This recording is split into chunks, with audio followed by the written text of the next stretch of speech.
my brother had a group of friends that were really crazy people, and one of which was Dick McCandless. And whenever they would get together, you would be laughing the whole time, you know. Well, this one time, my brother had his buddy come over, and Dick was there, and a couple of other fellas, and they were in their teens, and the fella that was my brother's best friend, he had an MG. It was a little sports car, and this kid drove this St. Bernard around in this car. So he really loved this car. I mean, it was a car above all cars, he thought. And so this one day that he had come over, he had supper with us, and all the guys were there.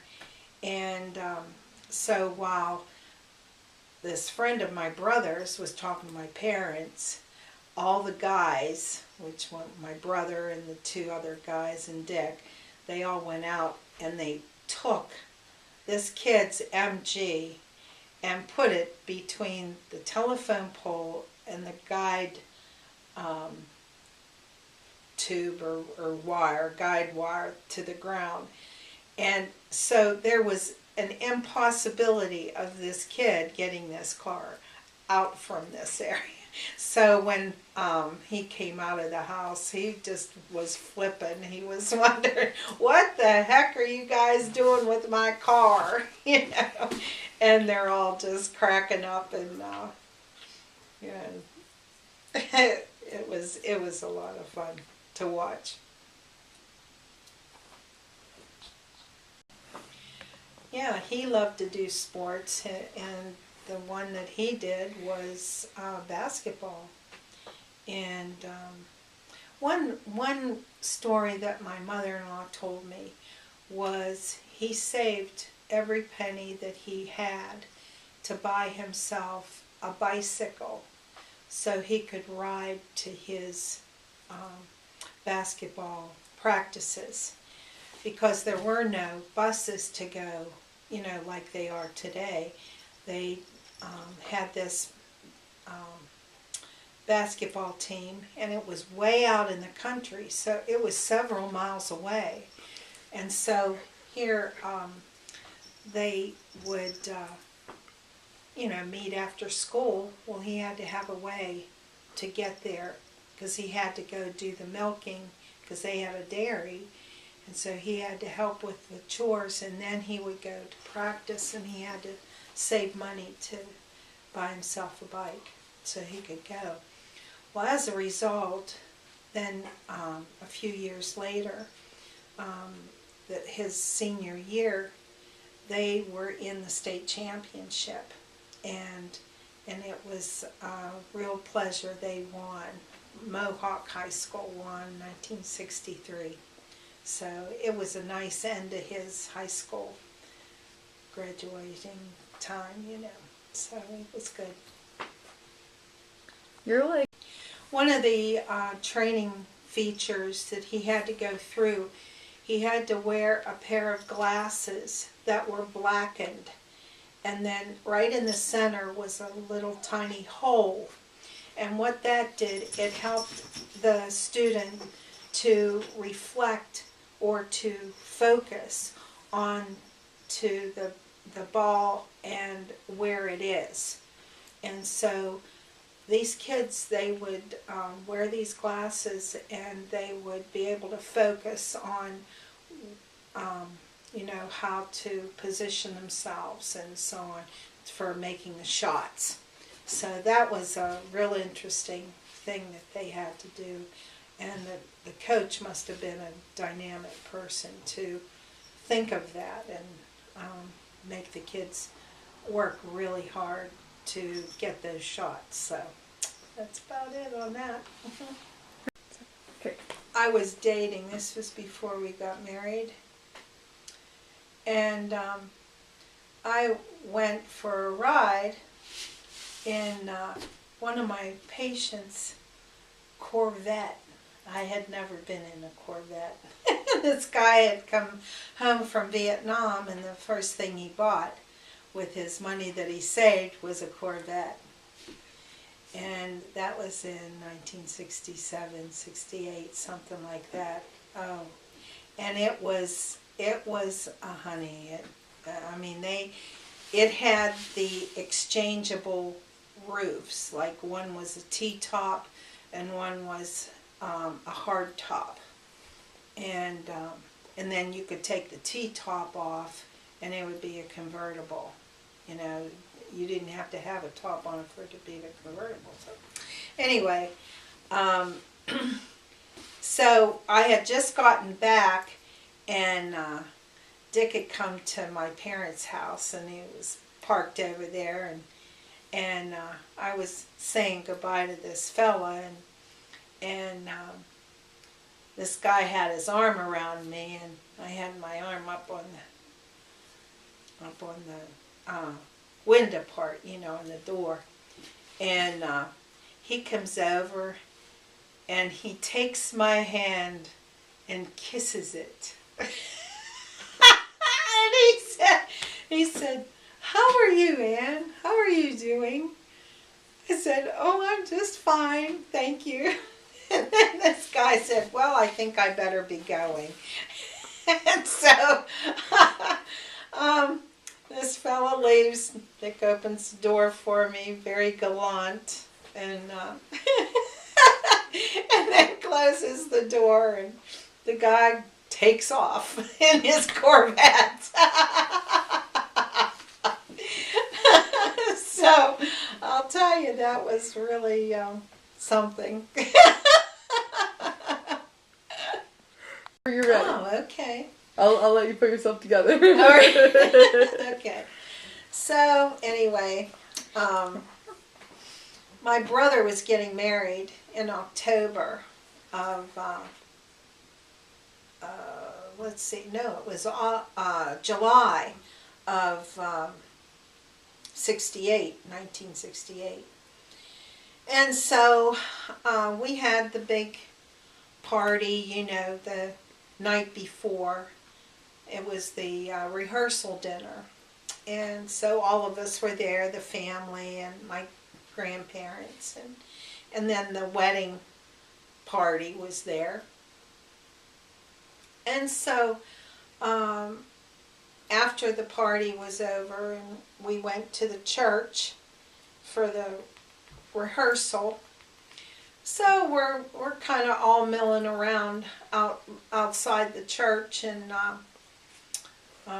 Dick goes to me, Ann, hey, since we're going to be partners in your brother's wedding, he says, I think we ought to get to know each other. And he said, would you like to go for something to eat, you know, in a little while when all this is over with?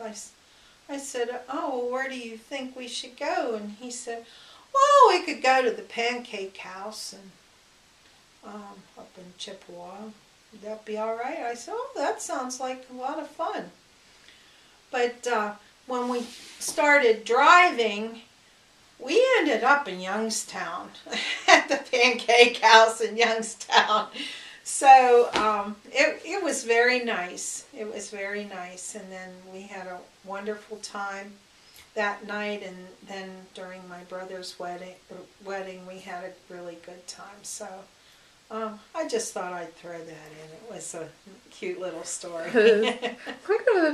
I can remember when, especially on Sundays, we would like to take walks as a family. So we would go down along the creek and look at where the beavers used to slide in, and we would tell stories about how the beaver would store their branches and stuff stuck into the mud for the winter time.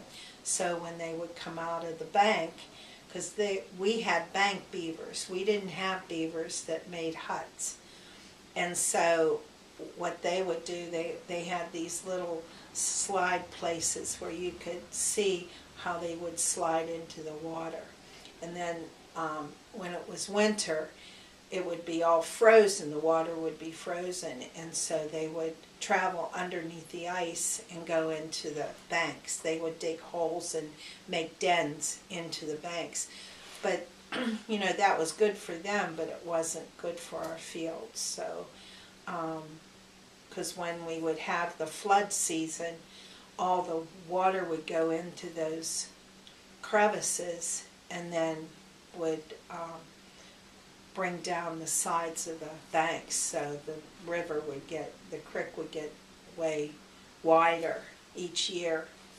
So that was always a problem. But in doing that, it was fun to go down and see what was down in the creek, because sometimes we would get more fish coming that way. So it was a lot of fun to take the kids down, and they would walk through the water, and they would have a lot of fun, and then we would pick rocks and find fossils. Because it was a part of the Little Beaver River, it was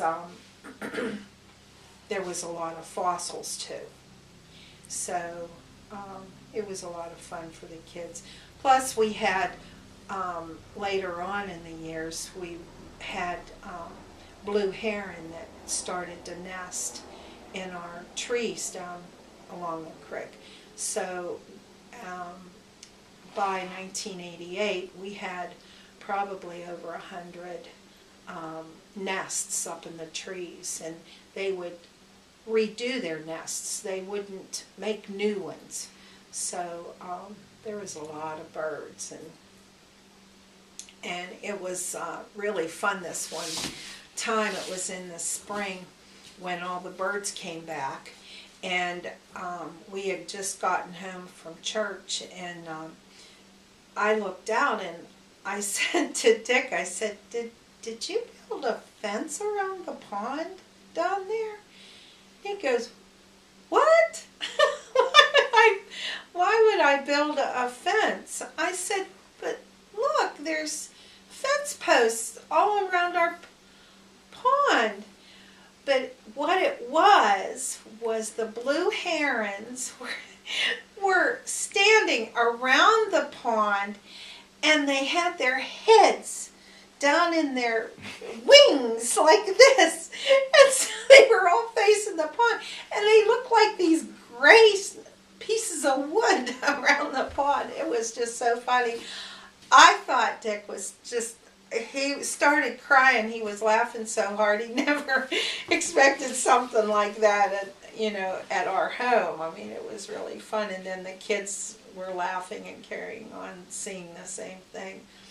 But the one thing that he just really loved was taking the kids down there and picking flowers with them, and then certain times of day, maybe bedtime or whatever, we would all sit down and we would have a story time, and it was fun to see him talking and telling the stories, and he would tell all kinds of stories, reading books, and he would tell goofy little stories too to make the kids laugh and stuff like that.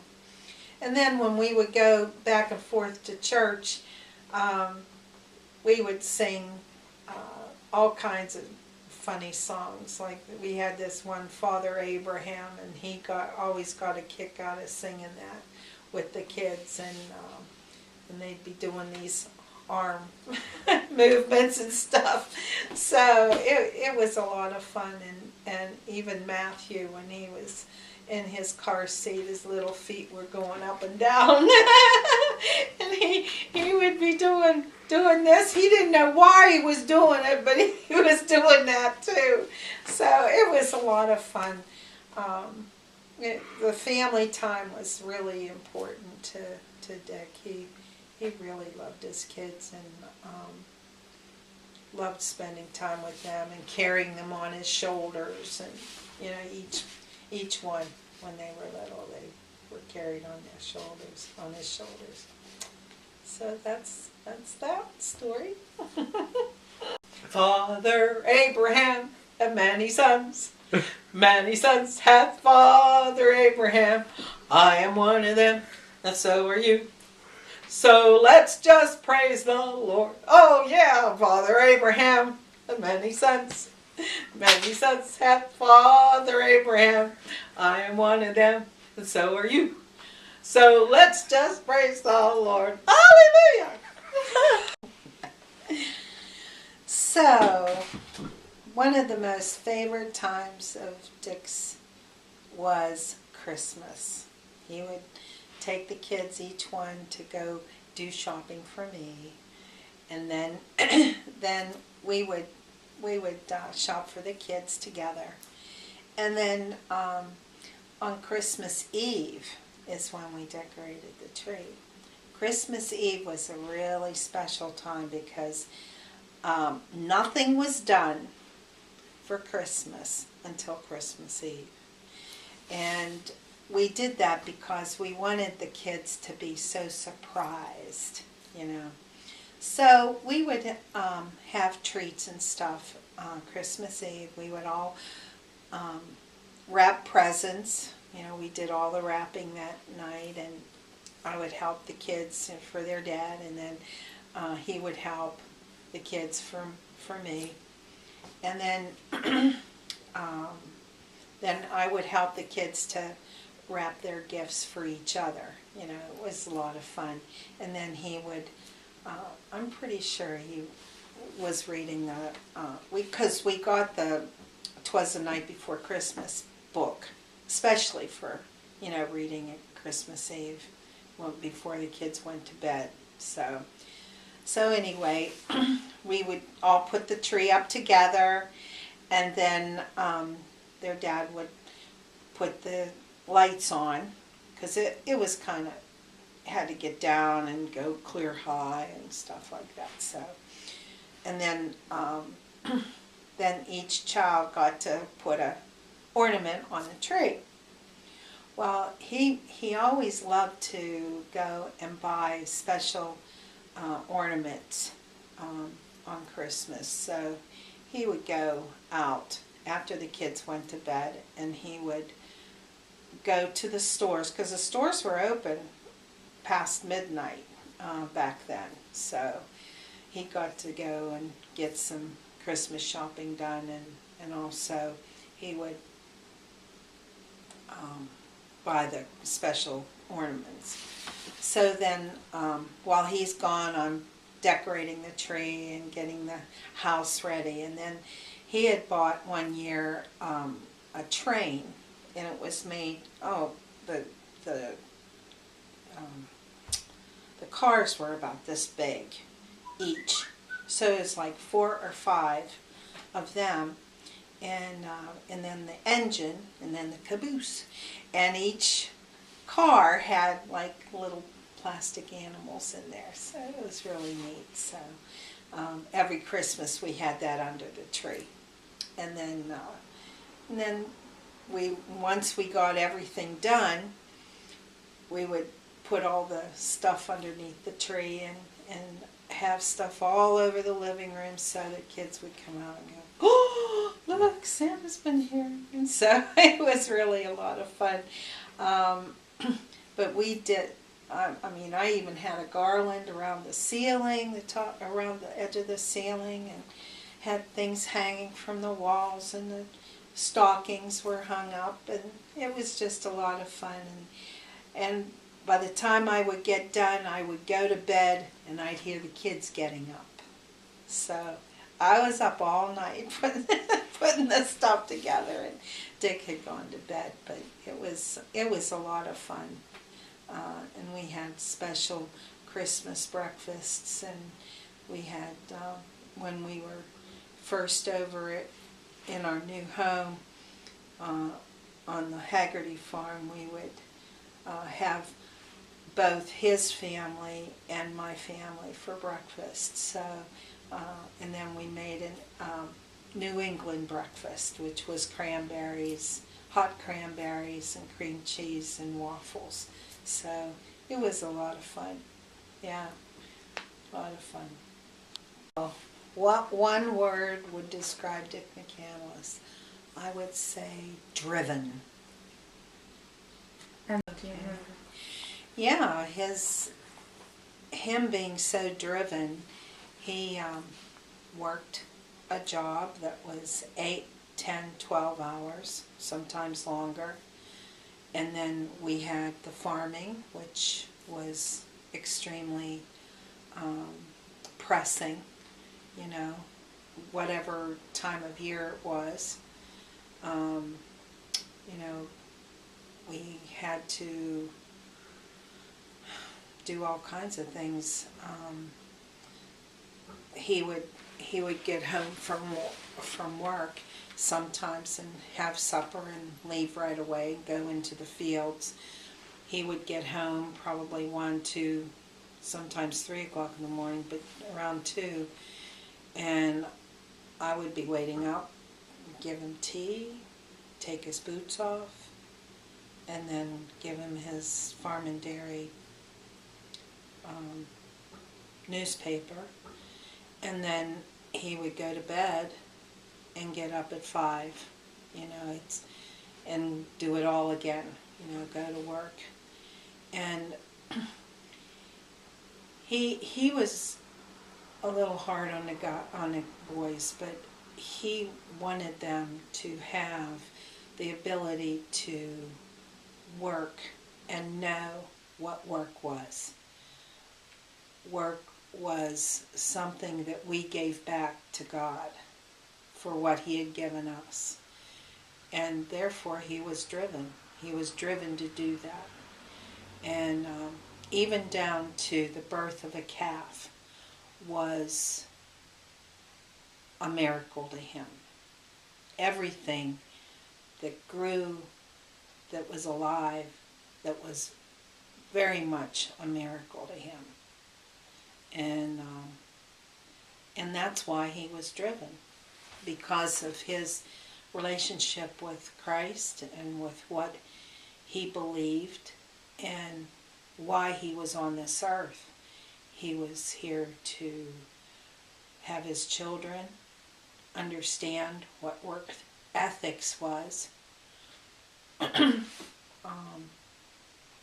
so that they could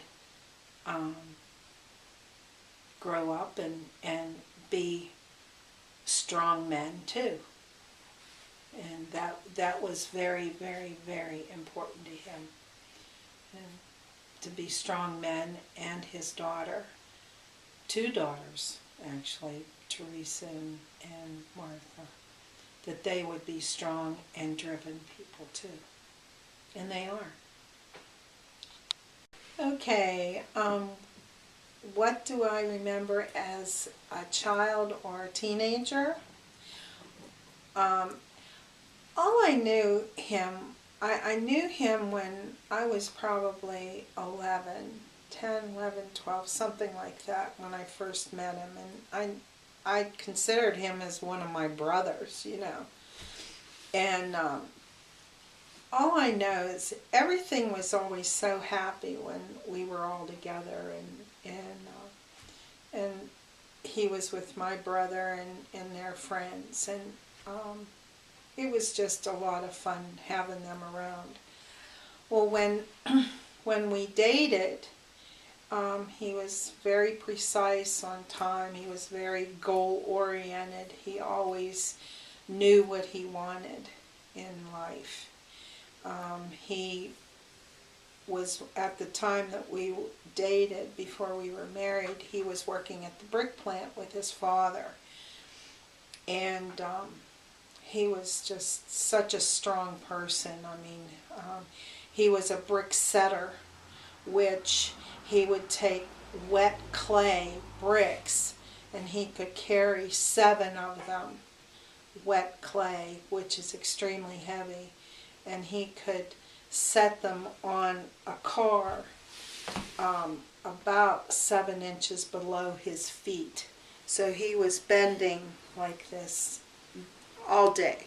And going below his, we're not saying he didn't bend his legs. We're talking that he went below his legs. And he would set these wet bricks on this big car, and then the car would, it was like a train, flat train car. And then it was pushed into the kiln where they would fire them. And Darlington Brick was a very old brick plant.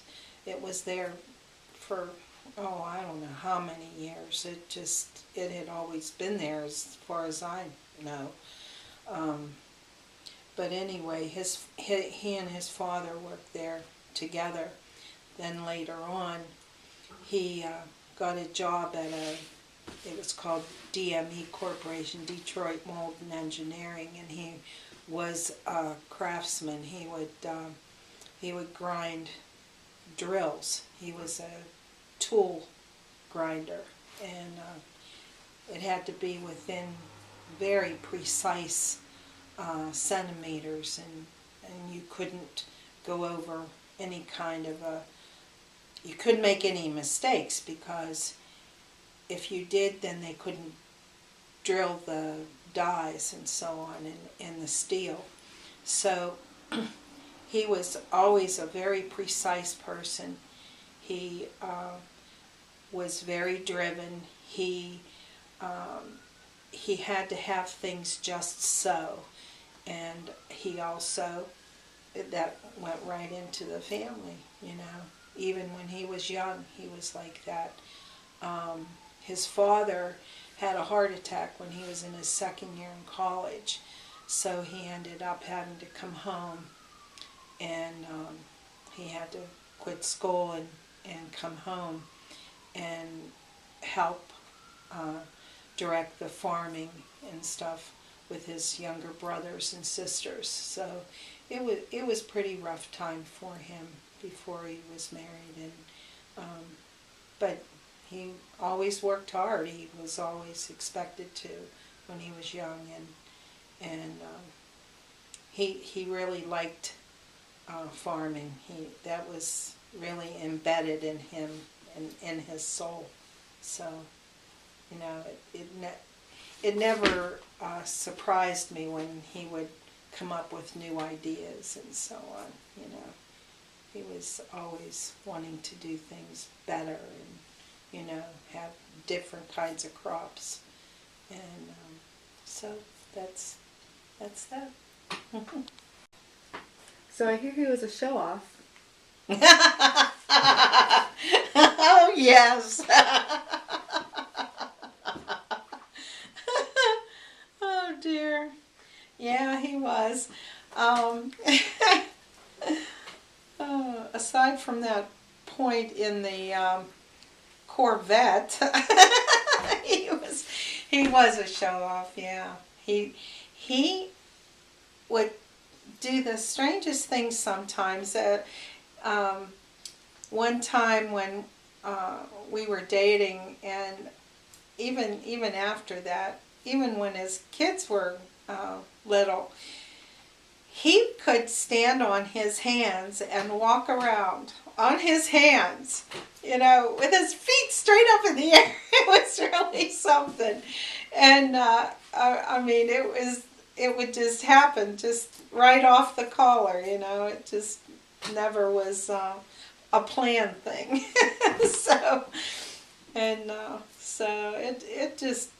it was something. Oh, and then this one time, he was showing the boys how to put the bales of hay. Well, we had big bales of hay, and they were probably about this long, about this wide, and probably about that thick. Well, he said, "Now I want you to pick them up like this." And he leaned over and picked up 2 in this hand and 2 in this hand, and he turned to the hay mow, which was probably 25 feet up from from the floor of the barn, and he picked them up, and he just went, just like that, and they just flew up into the hay-mow. And the kids, they went to pick up one, and they kept, lifting him like this, and he couldn't even lift one. It was really funny to watch the kids try to do what their dad did, and it just didn't happen. It just didn't happen. So they always said, "Dad, how did you do that?" Oh, just like this. Thunk. Up there again. So, yeah, he was a little show off. Oh, boy. All right. Oh, the story. Okay. Let's see.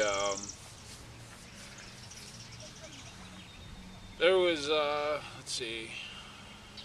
My mom used to tell me all kinds of stories, but one that sticks out was whenever they were dating, my mom and my dad,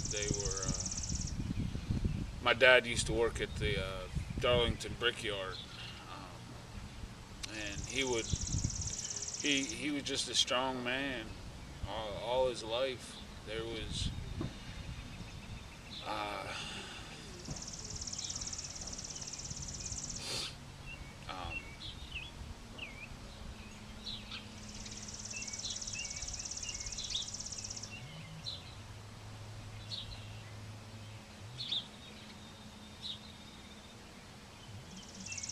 he my mom said that she would take her thumb and put it on his spine, and the muscles on his back would stick out further than her thumb. He would, every day for I don't know how many hours, he would lift bricks, wet bricks, 6 inches below his feet, and pick them up and put them onto a trailer 6 inches above his head all day.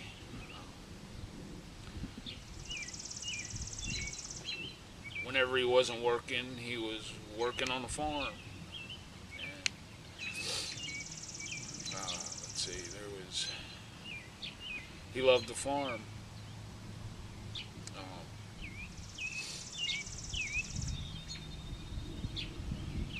Whenever he went to college, he was going to Oklahoma and Oklahoma State, and he was driving back for vacation. I think it was, I don't know what vacation it was, but it was snowing. Their car broke down. And being down in Oklahoma, 70-degree weather all year round, they were on their way back, and the car broke down. So him and his cousin, I can't remember his name. He was one of my younger sister's teachers. The car broke down, and it was snowing. So they started walking. No jackets. All they had was the clothes on their backs.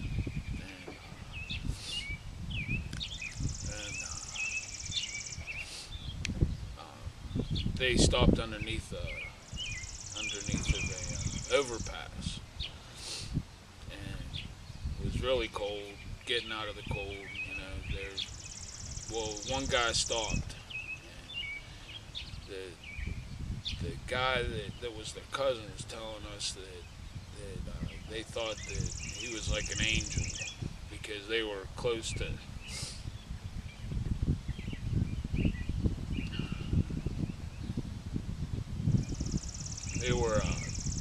They thought that they were gonna die. Whoa.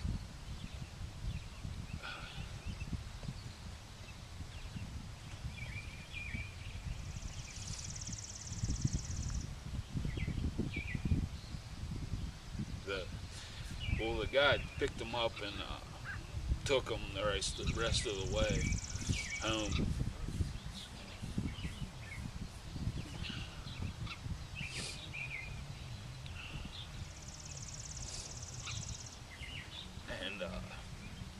that guy kind of saved their lives.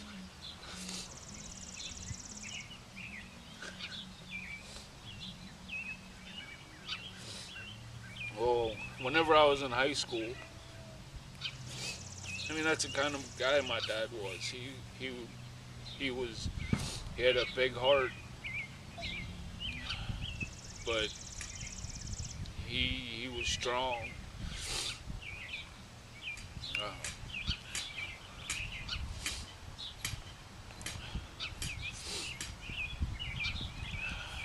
well, whenever I was in high school, I was in wrestling, and we were in a wrestling tournament. And after the wrestling tournament, we got dropped off at the school, and my mom was supposed to come and pick me up. Well, I waited around for a half hour. Everybody was leaving. And I told my coach my mom would be there in a few minutes. Well, she never showed. Because my mom was pretty forgetful.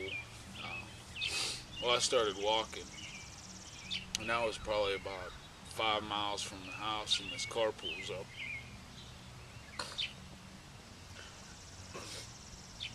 And it's snowing, and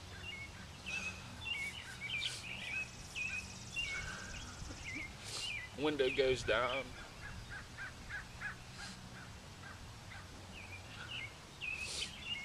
and the guy that was inside asked me if I needed a ride, and I look up. I had on a hat and I had it down low, trying to keep the cold off of my face, and I seen it was my dad. I walked around the car and got in, and I was like, thanks for the ride. And I turned and looked at him. Dad.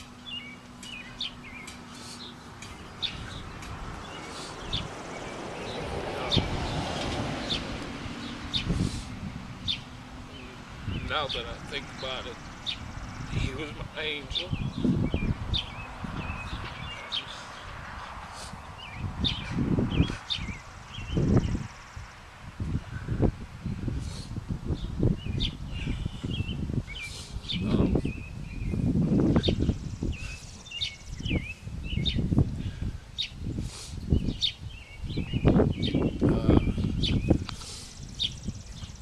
There was,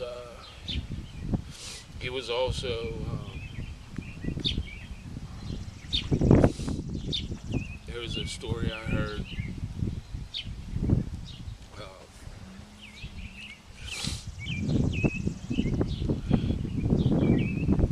yeah, I think it was his cousin, another one of his cousins. They were shoeing a horse, and let's see, there was them two, and the horse kept on kicking him, and he was starting to get angry, and he told the horse, he looked up at him and said, if you kick me one more time, that's gonna be it. Well, the horse kicked him one more time. The cousin said he was 6'8", and probably about 300 pounds. And he said that he ain't never seen a 5'9" man get so angry. He wrapped his arms around the horse, picked him up, and body slammed him.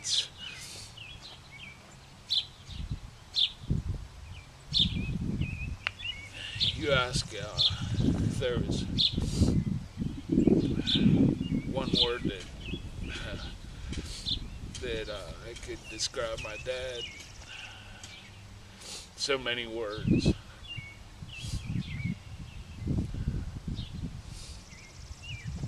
There's strong,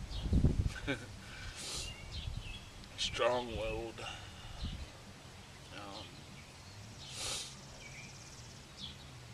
Loving,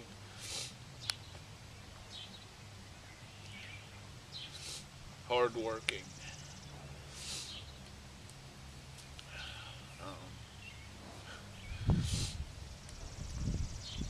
I don't think that one word could describe him.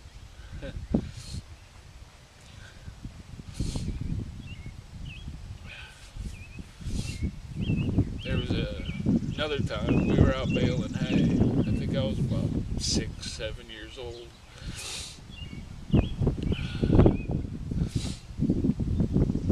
I was sitting up on top of the wagon, and we were going up a steep incline. On the back of the wagon, there was wood that was holding the bales up. Well, the wood snapped, and I went rolling back. I was laying on the ground with hay bales all over me, and they were yelling for me. I could hear them. Luke, where you at? I'm just yelling back, I'm right here, I'm right here. They're like, can you stick up your hand? Put my hand up through the hay bales, and all I see is my dad taking the hay bales 2 at a time, flinging them over his head, trying to get me.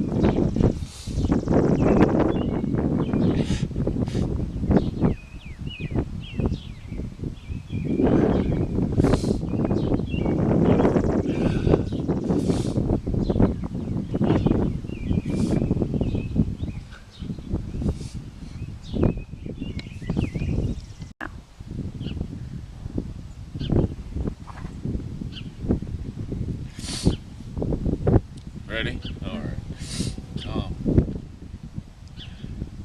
My dad was a farmer.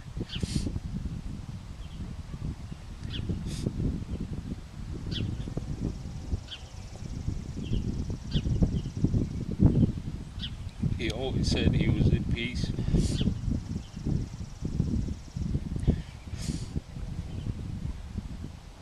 When it was just him and the tractor.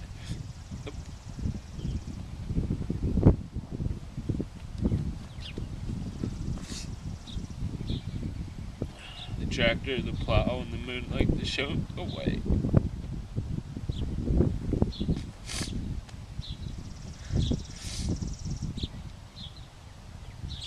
He loved being on the tractor out in the middle of the field.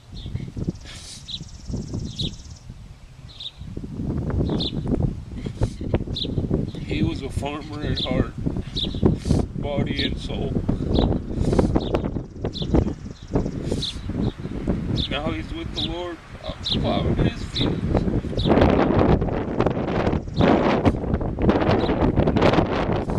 Raising his cattle.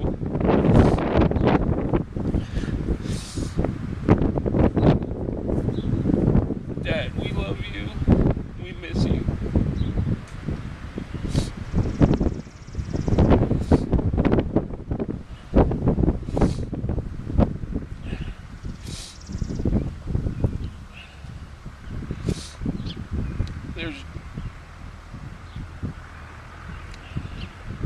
I just don't know what else to say.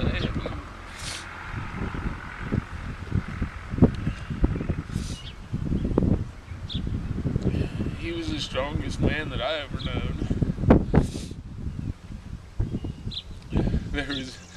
There was a story.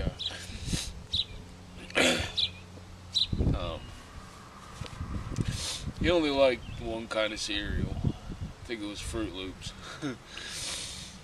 It was the only cereal he liked.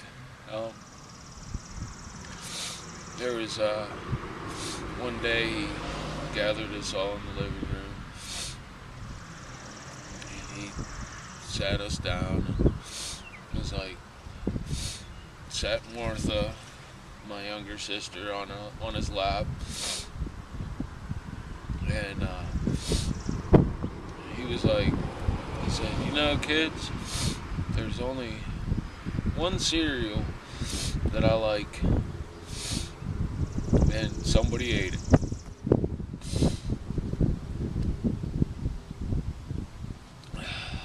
We're gonna sit here until we figure out who ate it. He goes to my older brother, Mark, do you have anything to say? No. Luke? What cereal?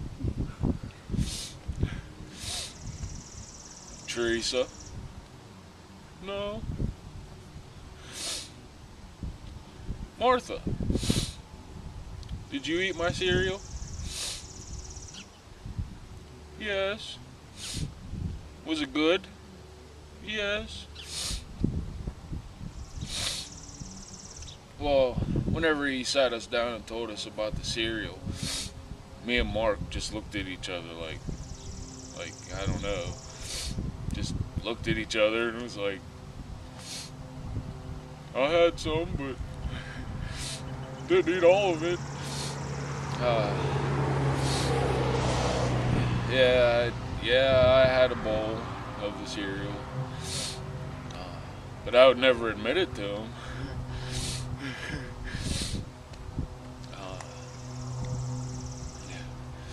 So, yeah, Dad, I did have some, but I didn't eat it all.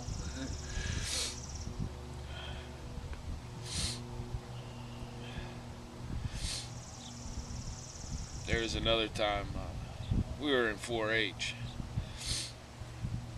and we were showing cows, and it was my second year, and I got a Charolais bull. Should have been a steer, but my dad wanted me to show a bull,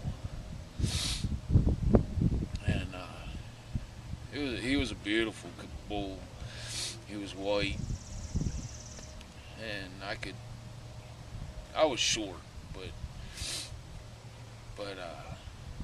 but I could still see like almost over his back the steer or the bull,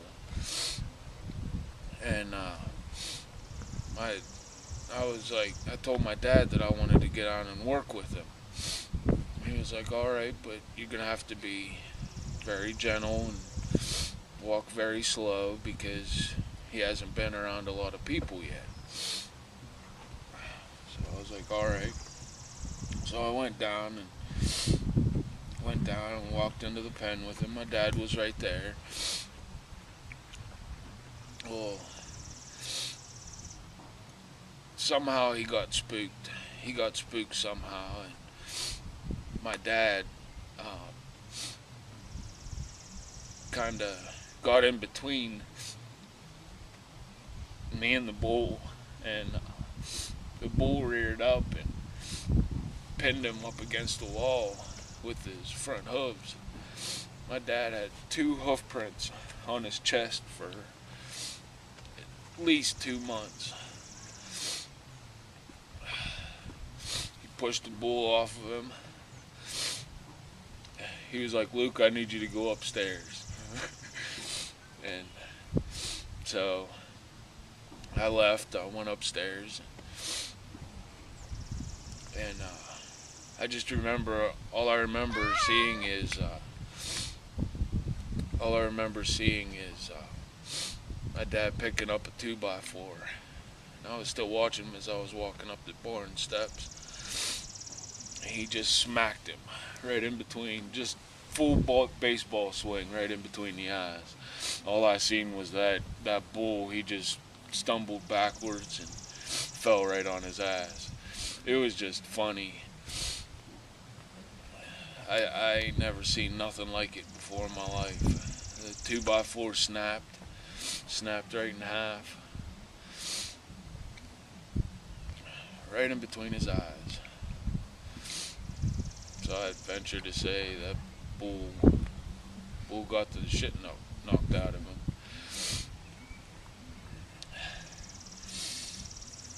After that, my dad just came upstairs and he was like, I'm getting rid of that bull. I was like, okay. No, I wasn't going to argue with him about it.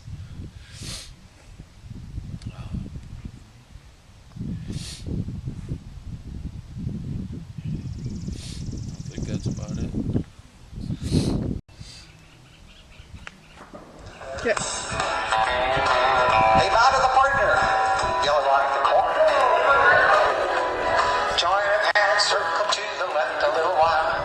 Lady centerman sachet. Circle to the left. Lady centerman sachet. The element left like an element on. Pull right, pull left. Boy swinging, make a back up bar. Shoot the star. Right, left, grand. Hand overhead. Swing your girl, promenade. Till you get back home. Hands up to the middle and back. Now head square through.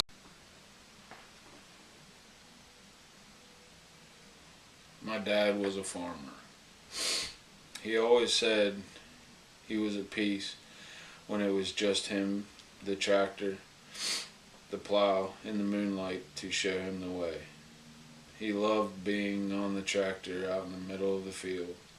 He was a farmer at heart, body, and soul. Now he's with the Lord.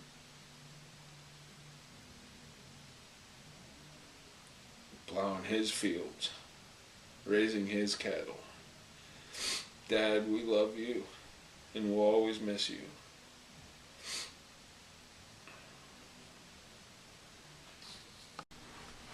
Let's see, 2 words to describe Dick.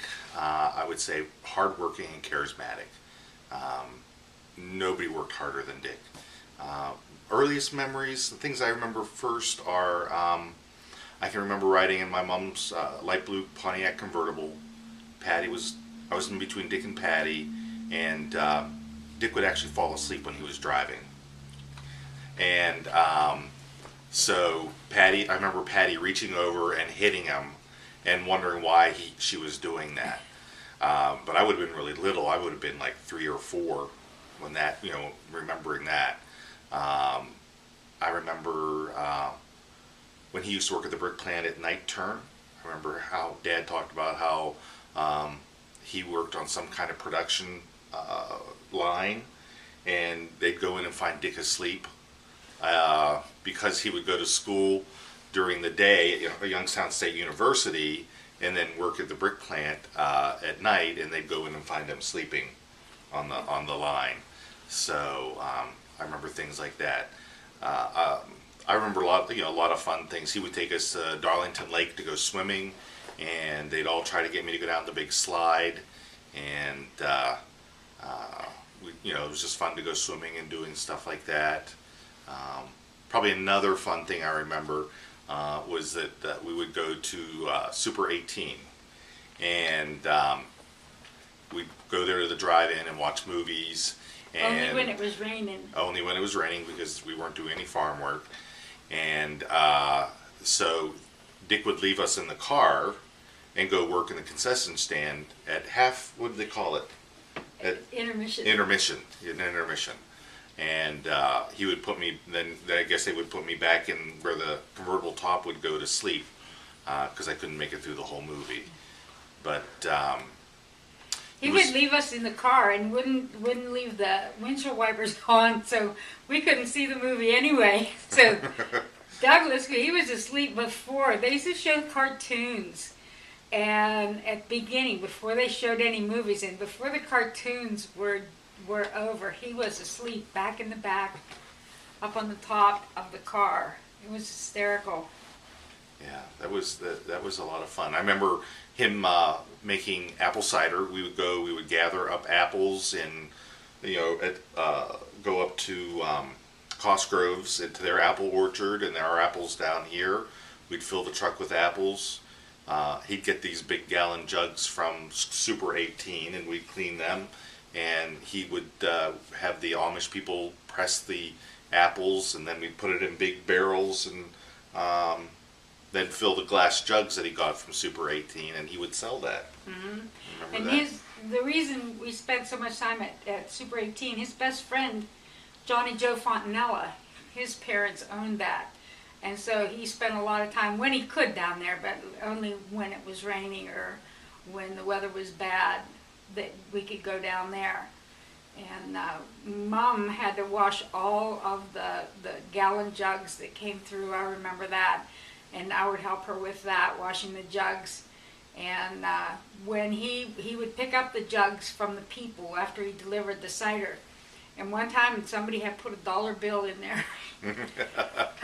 I think he probably had to break it to get it out. He couldn't get that dollar bill out of there. Well, believe me, he would give it every shot he could to get it out without breaking that jug, I'm sure. And he was an incredible athlete. I remember that. I was really young, though, when he was in high school.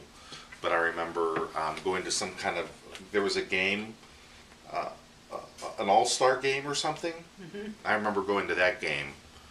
I was probably maybe 4 or 5. They played at the high school. He was always a good athlete growing up. He could do anything. He would get on a pony and ride the pony right away. Nobody had to show him anything. We went roller skating. He put on a pair of roller skates, stood up and skated all over the place. It took 8 guys to carry me off the floor at the same time. I just went flat. It was 8 guys carrying me off the floor, and he is sliding around on roller skates. He could do anything, swimming, you name it, he did it. And he loved it. He loved it. I don't think Dick ever slept. I think he just went from day and night. The only time he really slept was when he was driving. So yeah, that's true. You have to be careful with My that. mother would send me out to the field at 1 o'clock or 2 o'clock in the morning. She would send me miles up the road to maybe Hamilton's farm, send me out there to make sure he was okay because he hadn't come in from the field yet. It would be 1 or 2 o'clock in the morning and he'd be out there. Then he'd get mad if you come looking for him. Yeah, but I mean, he would work days at a time without sleeping. When it was time to harvest corn, he had his corn picker, and he would go days. He would, if he didn't take vacation time, he would work at his job during the day and just pick corn all night. And I can remember Mom, like when he would move the big equipment, he would come and get Mom at 11:30 at night to follow him, with the flashers so that nobody would run into him. I remember him coming at middle of the night, getting Dad out of bed if he had a breakdown. And Dad would have to come and fix the equipment for him. So, yeah, he just never stopped. He never stopped. And so. he expected everybody else to be the same too. Ha ha. Yeah. That didn't work out so good. No, I mean nobody could keep up with Dick. Nobody. It was impossible. So. And that's not all bad, and he was the worst singer I've ever heard in my life. There's nobody that sung worse than Dick. Amen. No one. It was embarrassing to be near him at church. But he was loud. He was very loud, and so off-key, and so proud of his loud singing voice. He was the exact opposite of Ann in that respect. Ann has a beautiful voice, but I tell you what, he sounded like a sick animal. It was terrible.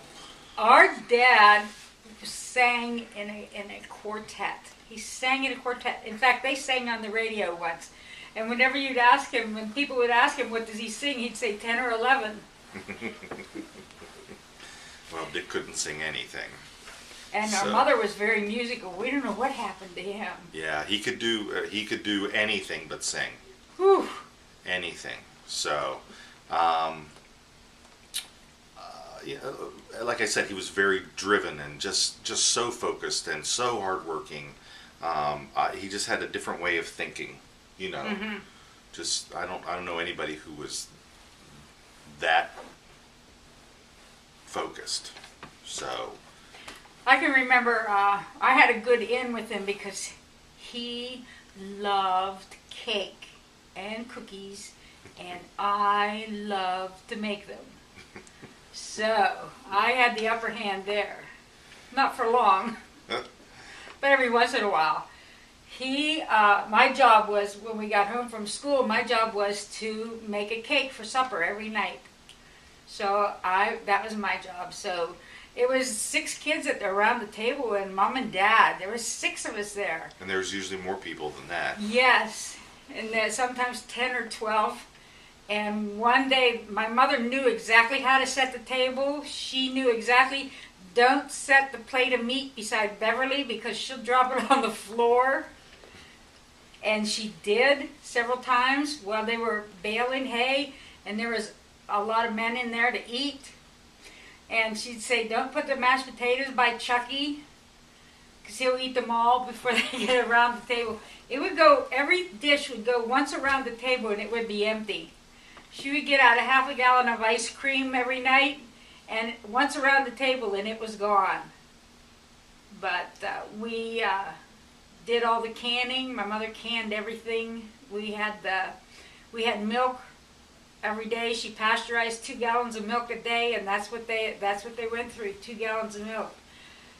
But then another fun thing I remember was, Dick and Ann were married October 25th, 1969, the first time. And I remember that Christmas, right after they were first married, I woke up Christmas morning and I was coming down the hall and I could see a funny glow in the dining room, and here they had bought me an aquarium. Remember that aquarium? And it was beautiful. It was the neatest thing for a little 9-year-old kid to get was an aquarium that they bought me, and I always remembered that about them too. They were both very generous. Yes, he always bought the best presents when we were growing up. Yeah. He bought the best presents. When he got his first job, his very first job, the first thing he did was to buy Mom an electric washer and dryer. She had only a wringer washer and dryer, and where you would wash the clothes in a big tub and send them through the wringer into the rinse, and through the wringer into another rinse. He bought her first electric dryer and washer. It was wonderful, but he gave the best presents. Yeah, he did. Yeah, well, when you say electric, you mean automatic washer. Yes. So, I'm trying to think of something else. I remember one story in specific when I was probably around, it's about in 6th or 7th grade, when my mother, she wanted to bring me out here to visit my dad, and there was one complication. I had a broken ankle from a tragic kickball accident, and it was a little harder for me to move, but my mom wanted to bring me out here to visit my dad, and came out here, and my dad, we greeted each other, and he was like, alright, come give me a hand. We gotta go put up this fence down around the corn down there. I'm like, what? It's like, I got a broken ankle, Dad. He's like, yeah, I can see that. So, I went down there and I helped my dad put up this fence around the corn down here to keep the animals out from getting into it and stuff. He was always, just never stopped for anything. He's always working, and nothing ever got him down, not even when anybody else was hurt. He had to keep going. But, yeah, that's pretty much it. I love listening to my mother tell stories about my dad. I don't really have too many, but the one story about how she used to always tell me how he would show off for her. He would just walk on his hands for her and walk all over the place on his hands. And she would get a big kick out of it. And just listening to her tell me stories about him, I could listen to it all day.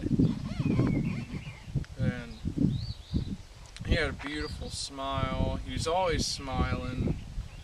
He had a great haircut. He had a crew cut, and it was pretty nice, salt and pepper style. And he was always laughing, always having, good conversation. a great person, great at heart, and just really awesome guy. Just truly amazing.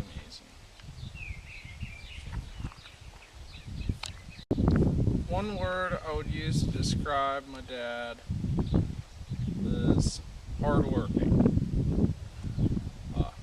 Living out here and doing stuff, working the farm and taking care of cattle, fixing equipment,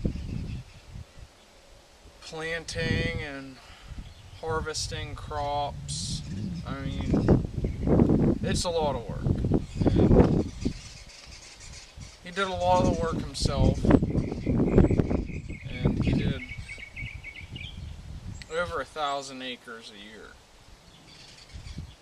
And that takes quite the person, especially whenever you're working a job and then doing farm work whenever you're off. You have to go for days at a time, and there's no room for error. It is go, go, go. And that guy did it for many years, for a very long time. He's just an amazing person. Anytime you talk to him, you always get a smile on his face. Just a great man. So I would definitely use hard work.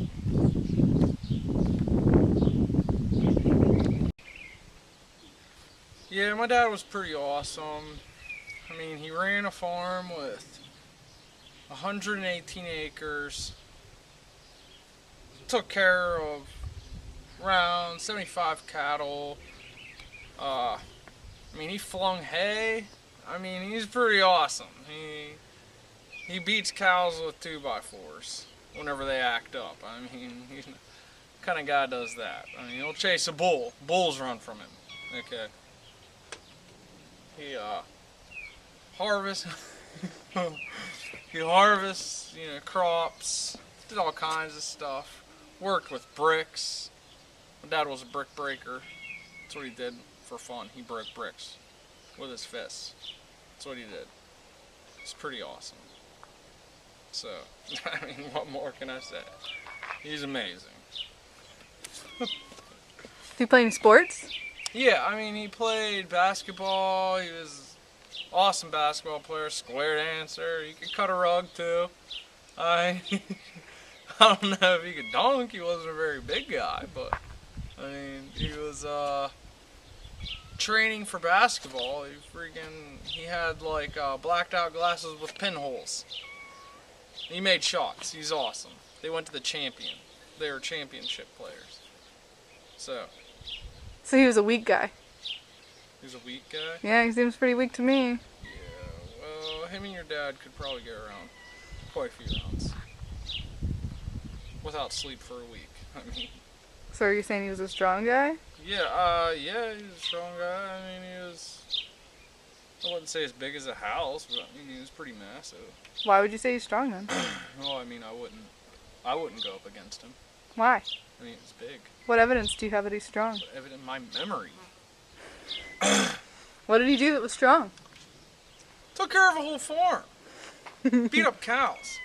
Whenever, he didn't really beat up cows, but I mean, took care of upwards of 75 cattle. And this dude was strong. So he had some muscle? I'm pretty sure he had some muscle. He worked with bricks. Took care of cows